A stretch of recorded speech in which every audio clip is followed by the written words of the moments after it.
نحمده ونصلي على رسوله الكريم أما بعد فأعوذ بالله من الشيطان الرجيم بسم الله الرحمن الرحيم لو أنزلنا هذا القرآن على جبل لرأيته خاشعا متصدعا من خشية الله وقال النبي صلى الله عليه وآله وسلم خيركم من تعلم القرآن وعلمه أو كما قال النبي صلى الله عليه وآله وسلم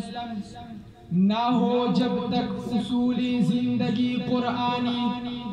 نہ ہو جب تک اصولی زندگی قرآنی نہیں ممکن مساوات و اخوت کی فراوانی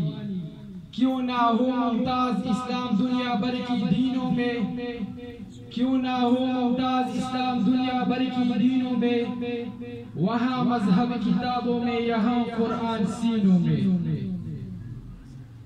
محترم اساتذہ کرام ججان صاحبان معزز مہمانان اور میرے ہم سفر ساتھیوں السلام علیکم آج میں آپ حضرات کے سامنے فضیلت قرآن کی موضوع پر لب کشائی کرنا چاہتا ہوں سامعین گرامی قرآن مجید اللہ تعالی کی وہ آخری کتاب ہے جس میں تمام سابق آسمانی کتابوں اور صحیفوں کا معتدل اور مناسب تعلیمات درج ہے یہ کتاب کائنات کی یہ روح اور اس کی حقیقی حیات ہے اس کتاب کو اللہ تعالی نے سب سے اعلیٰ اور رافع قرار دیا اور فرمایا ذالک الکتاب لا ریب فیہ یہی وہ کتاب ہے جس میں کسی بھی شک و شبہ کی گنجائش نہیں معزز سامعین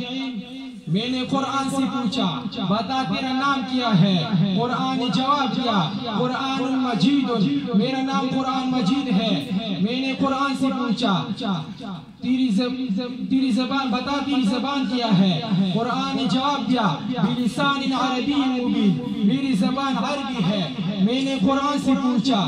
تو تیری حفاظت کی کیا گارنٹی ہے قرآن نے جواب دیا انا نحن نزلنا الذکر و انا له لحافظون میری حفاظت کا ذمہ خود خالق کائنات نے لیا ہے میں نے قرآن سے پوچھا تجھ میں کسی بھی شک و شبہ کی گنجائش نہیں تو قرآن نے جواب دیا ذالک الکتاب لا ریب فیہ اس میں کسی بھی شک و شبہ کی گنجائش نہیں میں نے قرآن سے پوچھا تو کہاں رہا قرآن نے جواب دیا فی لوح محفوظ میں نے قرآن سے پوچھا تجھے کون لایا قرآن نے جواب دیا نزل به الروح الامین میں نے قرآن سے پوچھا تو کس مہینے میں آیا قرآن نے جواب دیا شہر رمضان الذي انزل فيه القرآن میں نے قرآن سے پوچھا تو کس رات میں آیا قرآن نے جواب دیا انا انزلناه في ليلة القدر میں نے قرآن سے پوچھا تو کیوں آیا قرآن نے جواب دیا ہدی للناس تمام انسانیت کی ہدایت کے لیے قرآن مجید کے بارے میں نبی کریم صلی اللہ علیہ وآلہ وسلم نے فرمایا القرآن حجت لک و علیک قرآن یا تو تیری حق میں گواہ ہوگا یا تیری خلاف گواہ ہوگا ایک اور جگہ نے فرمایا اشرف امتی حملت القرآن میری امتی معزز لوگ حاملین قرآن ہوں گے یہ اس قدر مقدس کتاب ہے کہ اس کے بارے میں اللہ تعالی نے فرمایا کہ اگر ہم یہ کتاب کسی پہاڑ پر اتارتے تو دیکھ لیتے کہ وہ اللہ تعالی کی خوف سے دب کر پڑ جاتا یہ کتاب وہ راستہ بتاتا ہے جو سب سے سیدھا ہے اور ایمان والوں کو خوشخبری سناتا